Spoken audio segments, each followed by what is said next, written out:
ಆತ್ಮೀಯ ಬಂಧುಗಳೇ, ಮಹಾಭಾರತ ವಿರಾಟ ಪರ್ವ. ಇದರಿಂದ ಇವತ್ತು ಅರ್ಜುನ ಮತ್ತೆ ಭೀಷ್ಮರ ಯುದ್ಧ ಮತ್ತೆ ಭೀಷ್ಮರು ಮೂರ್ಛಿತರಾಗೋದು ಈ ವಿಷಯದ ಬಗ್ಗೆ ನಾವು ತಿಳ್ಕೊಳ್ಳೋಣ. ವೈಶಂಪಾಯನರು ಹೇಳ್ತಾರೆ, ಕರ್ಣನ ಮೇಲೆ ವಿಜಯವನ್ನ ಪಡ್ಕೊಂಡ ಮೇಲೆ ಅರ್ಜುನ ಉತ್ತರನಿಗೆ ಹೇಳ್ತಾನೆ, ಯಾವ ರಥದ ಧ್ವಜದಲ್ಲಿ ಸುವರ್ಣಮಯವಾದಂತಹ ತಾಳೆಯ ಚಿಹ್ನೆ ಕಾಣಿಸ್ತಾ ಇದೆಯೋ ಅಂತಂದ್ರೆ ಏನು, ಚಿನ್ನದ ಒಂದು ತಾಳೆ ಮರ ಇರುತ್ತಲ್ಲ ಅದರ ಚಿಹ್ನೆ ಯಾರ ಧ್ವಜದಲ್ಲಿ ಕಾಣಿಸ್ತಾ ಇದೆಯೋ ಆ ಸೇನೆಯ ಹತ್ತಿರ ನನ್ನನ್ನು ಕರ್ಕೊಂಡು ಹೋಗು. ಅಲ್ಲಿ ಯಾರಿರ್ತಾರೆ, ನನ್ನ ಪಿತಾಮಹರಾದ ಭೀಷ್ಮರು. ನೋಡೋದಕ್ಕೆ ಹೇಗಿದ್ದಾರೆ ಅಂದರೆ ದೇವತೆಯ ಹಾಗೆ ಕಾಣಿಸ್ತಾರೆ. ಅವರು ಆ ರಥದಲ್ಲಿ ವಿರಾಜಮಾನರಾಗಿರ್ತಾರೆ ಮತ್ತು ನನ್ನ ಜೊತೆ ಯುದ್ಧ ಮಾಡೋದಕ್ಕೆ ಅವ್ರು ಇಷ್ಟಪಡ್ತಾ ಇರ್ತಾರೆ ಅಂತ ಹೇಳ್ತಾನೆ. ಉತ್ತರನ ಶರೀರ ಬಾಣಗಳಿಂದ ಬಹಳ ಗಾಯ ಆಗೋಗಿರುತ್ತೆ. ಅದಕ್ಕೋಸ್ಕರ ಅವನು ಅರ್ಜುನನಿಗೆ ಹೇಳ್ತಾನೆ, ಈಗ ನಾನು ನಿಮ್ಮ ಕುದುರೆಗಳನ್ನು ಹತೋಟಿಯಲ್ಲಿ ಇಟ್ಕೊಳ್ಳೋದಕ್ಕೆ ಆಗೋದಿಲ್ಲ. ನನ್ನ ಪ್ರಾಣ ಸಂತಪ್ತವಾಗಿದೆ, ಅಂದರೆ ನನಗೆ ತುಂಬಾ ಮೈ ಮೇಲೆಲ್ಲ ಗಾಯಗಳಾಗೋಗಿದೆ, ಮನಸ್ಸು ಗಾಬರಿಗೊಂಡಿದೆ. ಅಕಸ್ಮಾತಾಗಿ ಯಾವುದೇ ಯುದ್ಧದಲ್ಲೂ ಕೂಡ ನಾನು ಇಷ್ಟು ಶೂರವೀರರ ಸಮಾಗಮವನ್ನು ನೋಡಿಲ್ಲ. ಅಂದರೆ ಇನ್ನೂ ಚಿಕ್ಕವನಲ್ವಾ ಅವನು, ಇಷ್ಟು ದೊಡ್ಡ ದೊಡ್ಡ ವೀರರು ಹೋರಾಡೋದನ್ನು ನಾನು ಯಾವತ್ತೂ ನೋಡೇ ಇಲ್ಲ, ಇದೇ ಫಸ್ಟ್ ಟೈಮ್ ನೋಡ್ತಾ ಇರೋದು. ಅದಕ್ಕೆ ನನಗೆ ಗಾಬರಿ ಆಗಿಬಿಟ್ಟಿದೆ. ನಿಮ್ಮ ಜೊತೆ ಇವರೆಲ್ಲ ಯುದ್ಧ ಮಾಡೋದನ್ನ ಏನಾದರೂ ನಾನು ನೋಡಿದ್ರೆ ನನ್ನ ಮನಸ್ಸು ಇರುಸುಮುರುಸಾಗತ್ತೆ. ಅಂದರೆ ಏನು, ಅವರು ಅಷ್ಟೊಂದು ದೊಡ್ಡ ದೊಡ್ಡ ವೀರರಿದ್ದಾರೆ ಅಲ್ಲಿ, ಅವ್ರ ಜೊತೆ ನೀವು ಯುದ್ಧ ಮಾಡೋದನ್ನ ನೋಡಿದ್ರೆ ನನಗಂತೂ ಇನ್ನೂ ಗಾಬರಿ ಆಗುತ್ತೆ. ಮತ್ತು ಆ ಗದೆಗಳು ಒಂದಕ್ಕೊಂದು ಗುದ್ದಿದಾಗ ಶಬ್ದ ಬರುತ್ತಲ್ಲ ಅದು, ಮತ್ತು ಶಂಖಗಳ ಎತ್ತರದ ಧ್ವನಿ, ವೀರರ ಸಿಂಹನಾದ, ಆನೆಗಳ ಹುಂಕಾರ, ಮತ್ತು ಮಿಂಚು ಗುಡುಗಗಳ ಗುಡುಗಾಟದ ಹಾಗೆ ಗಾಂಡೀವದ ಠಂಕಾರ ಇದೆಯಲ್ಲ, ಗಾಂಡೀವದ ಧನಸ್ಸಿದೆಯಲ್ಲ, ಅದರ ಪ್ರತ್ಯಂಚವನ್ನು ಅವನು ಎಳೆದು ಬಿಟ್ಟ ಅಂತಂದರೆ ಅದರ ಶಬ್ದ ಹೇಗಿರ್ತಾ ಇತ್ತು ಅಂತಂದರೆ, ಗುಡುಗು ಹೇಗೆ ಶಬ್ದ ಬರುತ್ತೋ ಆ ರೀತಿ ಶಬ್ದ ಬರುತ್ತೆ. ಅದನ್ನು ಕೇಳ್ತಾ ಕೇಳ್ತಾ ನನ್ನ ಕಿವಿಯೆಲ್ಲ ಕಿವಿಡಾಗ್ಬಿಡ್ತಾ ಇದೆ, ನನ್ನ ಸ್ಮರಣ ಶಕ್ತಿನೇ ಕಡಿಮೆ ಆಗೋಗ್ತಾ ಇದೆ. ಈಗ ನನ್ನಲ್ಲಿ ಲಗಾಮ್ ಹಿಡ್ಕೊಳ್ಳೋದಕ್ಕೆ ಮತ್ತು ಚಾವಟಿಯನ್ನು ಸಂಭಾಳಿಸುವಂಥ ಶಕ್ತಿನೇ ಹೊರಟೋಗಿದೆ, ನನಗೀಗಿಲ್ಲ ಅಂತ ಹೇಳ್ತಾನೆ. ಆಗ ಅರ್ಜುನ ಹೇಳ್ತಾನೆ, ನರಶ್ರೇಷ್ಠನೇ ಹೆದರ್ಕೋಬೇಡಪ್ಪ. ಅಂದರೆ ಈಗ ಅವನನ್ನು ಹುರಿದುಂಬಿಸ್ಬೇಕಲ್ವಾ, ಅದಕ್ಕೆ ನರಶ್ರೇಷ್ಠನೇ ಅಂತ ಹೇಳ್ತಾ ಇದ್ದಾನೆ.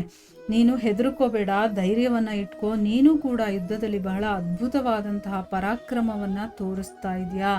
ನೀನು ರಾಜನ ಮಗ ಅಲ್ವಾ, ಶತ್ರುಗಳನ್ನು ದಮನ ಮಾಡುವಂತಹ ಮತ್ಸ್ಯ ನರೇಶನ ವಿಖ್ಯಾತ ವಂಶದಲ್ಲಿ ನಿನ್ನ ಜನ್ಮವಾಗಿದೆ. ಅದಕ್ಕೋಸ್ಕರ ಈ ಒಂದು ಸಮಯದಲ್ಲಿ ನೀನು ಉತ್ಸಾಹಹೀನನಾಗಬಾರದು. ಯಾಕಂದರೆ ನೀನು ಕ್ಷತ್ರಿಯ ಅಲ್ವಾನಪ್ಪ, ನಿಮ್ಮ ತಂದೆ ಎಂಥ ವೀರ ಅವರು, ಮತ್ತು ಶತ್ರುಗಳನ್ನು ದಮನ ಮಾಡುವಂಥವ್ರು, ಅಂಥ ವಂಶದಲ್ಲಿ ನೀನು ಹುಟ್ಟಿದೀಯ. ನೀನು ಯಾಕೆ ಈ ರೀತಿ ಹೆದರ್ಕೊಳ್ತಾ ಇದೆಯಾ? ಉತ್ಸಾಹಿತನಾಗು, ರಾಜಪುತ್ರನೇ. ಸರಿಯಾಗಿ ನೀನು ಧೈರ್ಯವನ್ನು ತಂದ್ಕೊಂಡು ರಥದಲ್ಲಿ ಕೂತ್ಕೋ, ಮತ್ತು ಯುದ್ಧದ ಸಮಯದಲ್ಲಿ ಕುದುರೆಗಳ ಮೇಲೆ ನೀನು ನಿಯಂತ್ರಣವನ್ನು ಇಡು. ಒಳ್ಳೆಯದು. ಈಗ ನೀನು ನನ್ನನ್ನು ಭೀಷ್ಮರ ಸೇನೆ ಇದೆಯಲ್ಲ ಅದರ ಮುಂದೆ ಕರ್ಕೊಂಡು ಹೋಗು, ಮತ್ತು ನಾನು ಯಾವ ರೀತಿ ದಿವ್ಯಾಸ್ತ್ರಗಳನ್ನೆಲ್ಲ ಪ್ರಯೋಗ ಮಾಡ್ತೀನೋ ಅದನ್ನೆಲ್ಲ ನೀನು ನೋಡು. ಈ ದಿನ ಎಲ್ಲ ಸೈನ್ಯವನ್ನು ಕೂಡ ನೀನು ಚಕ್ರದ ಹಾಗೆ ತಿರುಗೋದನ್ನು ನೋಡ್ತೀಯಾ. ಈ ಒಂದು ಸಮಯದಲ್ಲಿ ನಾನು ನಿನಗೆ ಬಾಣ ಬಿಡೋದು ಮತ್ತು ಇನ್ನೂ ಬೇರೆ ಬೇರೆ ಶಸ್ತ್ರಗಳನ್ನು ಹೇಗೆ ಸಂಚಾಲನೆಯನ್ನು ಮಾಡೋದನ್ನು ತೋರಿಸ್ತಾ ನನ್ನ ಯೋಗ್ಯತೆಯನ್ನು ಕೂಡ ತೋರಿಸ್ತೀನಿ. ಅಂದರೆ ನನಗೆ ಎಷ್ಟು ಯೋಗ್ಯತೆ ಇದೆ, ನಾನು ಯಾವ ರೀತಿ ಯುದ್ಧ ಮಾಡ್ತೀನಿ, ಯಾವ ಯಾವ ರೀತಿಯ ಅಸ್ತ್ರಶಸ್ತ್ರಗಳನ್ನು ಪ್ರಯೋಗ ಮಾಡ್ತೀನಿ, ಅದನ್ನೆಲ್ಲ ನಿನಗೆ ತೋರಿಸ್ತೀನಿ. ನಾನು ಮುಷ್ಟಿಯನ್ನು ದೃಢವಾಗಿಡೋದನ್ನು ಇಂದ್ರನಿಂದ, ಕೈಗಳ ಚಾಣಾಕ್ಷತೆಯನ್ನು ಬ್ರಹ್ಮನಿಂದ, ಮತ್ತು ಸಂಕಟದ ಸಮಯದಲ್ಲಿ ವಿಚಿತ್ರ ರೀತಿಯಿಂದ ಯುದ್ಧ ಮಾಡುವಂತಹ ಕಲೆಯನ್ನು ಪ್ರಜಾಪತಿಯಿಂದ ಕಲಿತೆ. ಅಂದರೆ ಇಲ್ಲಿ ನಾನು ಯಾರ್ಯಾರಿಂದ ಏನೇನು ಕಲ್ತಿದ್ದೀನಿ ಅಂತ ಹೇಳ್ತಾ ಇದ್ದಾನೆ. ನನ್ನ ಮುಷ್ಟಿಯನ್ನು ದೃಢವಾಗಿಟ್ಕೊಳ್ಳೋದನ್ನು ಅಂದರೆ ಹೆದರುಕೊಂಡಾಗ ನಮ್ಮ ಮೈಯೆಲ್ಲ ನಡುಗಕ್ಕೆ ಶುರುವಾಗುತ್ತೆ ಅಲ್ವಾ, ಆದರೆ ಯುದ್ಧದಲ್ಲಿ ಯಾವತ್ತೂ ಆ ರೀತಿ ಆಗಬಾರ್ದು. ಅದಕ್ಕೆ ಮುಷ್ಟಿಯನ್ನು ದೃಢವಾಗಿಟ್ಕೋಬೇಕಲ್ಲ, ಅದನ್ನು ಇಂದ್ರನಿಂದ ಕಲ್ತಿದ್ದೀನಿ. ಮತ್ತು ಚಾಣಾಕ್ಷತೆ, ಕೈಗಳನ್ನು ಯಾವ ರೀತಿ ಯೂಸ್ ಮಾಡಬೇಕು ಅದರ ಚಾಣಾಕ್ಷತೆಯನ್ನು ಬ್ರಹ್ಮನಿಂದ ಕಲ್ತಿದ್ದೀನಿ. ಮತ್ತು ಸಂಕಟದ ಸಮಯದಲ್ಲಿ ಯಾವ ರೀತಿಯಿಂದ ಯುದ್ಧ ಮಾಡಬೇಕು ಆ ಕಲೆಯನ್ನು ನಾನು ಪ್ರಜಾಪತಿಯಿಂದ ಕಲ್ತಿದ್ದೀನಿ. ಇದೇ ರೀತಿ ರುದ್ರನಿಂದ ನಾನು ರುದ್ರಾಸ್ತ್ರದ, ಮತ್ತು ವರುಣನಿಂದ ವರುಣಾಸ್ತ್ರದ, ಅಗ್ನಿಯಿಂದ ಆಗ್ನೇಯಾಸ್ತ್ರದ, ಮತ್ತು ವಾಯುದೇವತೆಯಿಂದ ವಾಯುವ್ಯಾಸ್ತ್ರದ ಶಿಕ್ಷಣವನ್ನು ಕೂಡ ಪಡ್ಕೊಂಡಿದ್ದೀನಿ. ಅದಕ್ಕೋಸ್ಕರ ನೀನು ಭಯ ಪಡಬೇಡ, ನಾನು ಒಬ್ಬನೇ ಕೌರವ ರೂಪಿ ವನವನ್ನು ಧ್ವಂಸ ಮಾಡಿಬಿಡ್ತೀನಿ. ಅಂದರೆ ಇಲ್ಲಿ ನೀನು ಯುದ್ಧ ಮಾಡುವಂಥ ಪ್ರಸಂಗ ಬರೋದೇ ಇಲ್ಲ. ನೀನು ಬರೀ ನನ್ನನ್ನು ಅಲ್ಲಿ ಕರ್ಕೊಂಡು ಹೋಗುವಂಥ ಕೆಲಸ ಮಾಡು, ಮತ್ತು ನಾನು ಹೇಗೆ ಯುದ್ಧ ಮಾಡ್ತೀನಿ ಅದನ್ನೆಲ್ಲ ನೋಡು. ಈ ಕೌರವ ರೂಪಿ ವನ ಇದೆಯಲ್ಲ, ಇದನ್ನೆಲ್ಲ ನಾನೇ ಧ್ವಂಸ ಮಾಡಿಬಿಡ್ತೀನಿ. ಅಂದರೆ ಅರ್ಥ ಏನು? ಅಲ್ಲಿರುವಂಥ ಸೈನಿಕರಾಗಿರ್ಬೋದು, ಕೌರವರಾಗಿರ್ಬೋದು, ಯಾರೇ ಬರಲಿ, ಯಾರು ನನ್ನ ಎದುರುಗಡೆ ನಿಂತ್ಕೊಳ್ಳೋಕ್ಕಾಗಲ್ಲ. ಆ ರೀತಿ ಇವ್ರನ್ನೆಲ್ಲ ನಾಶ ಮಾಡ್ತೀನಿ, ನೀನು ಸುಮ್ಮನೆ ನೋಡ್ಬೇಕಷ್ಟೇನೆ ಅಂತಂದ್ಬಿಟ್ಟು ಹೇಳ್ತಾನೆ.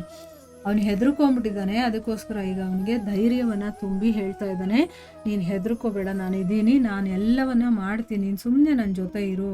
ಯಾಕಂದರೆ ರಥ ಓಡಿಸೋದಕ್ಕೊಬ್ರು ಇರಲೇಬೇಕಲ್ವ. ಮತ್ತು ನೀನು ಕೂಡ ಶೂರವೀರ, ನೀನು ಕ್ಷತ್ರಿಯ ವಂಶದಲ್ಲಿ ಹುಟ್ಟಿರುವಂಥವನು. ನಾಳೆ ನೀನು ಇದೇ ರೀತಿಯ ಯುದ್ಧಗಳು ಬೇಕಾದಷ್ಟು ಮಾಡಬೇಕಾಗತ್ತೆ. ಈಗಲಿಂದ ನೀನು ಧೈರ್ಯವನ್ನು ತಂದ್ಕೋ ಅಂತಂದ್ಬಿಟ್ಟು ಅವನಿಗೆ ಹೇಳ್ತಾ ಇದ್ದಾನೆ. ಮುಂದುವರೆದೇನಾಗುತ್ತೆ ಅಂತ ನಾವು ಮುಂದಿನ ಭಾಗದಲ್ಲಿ ತಿಳ್ಕೊಳ್ಳೋಣ. ಹರೇ ಕೃಷ್ಣ.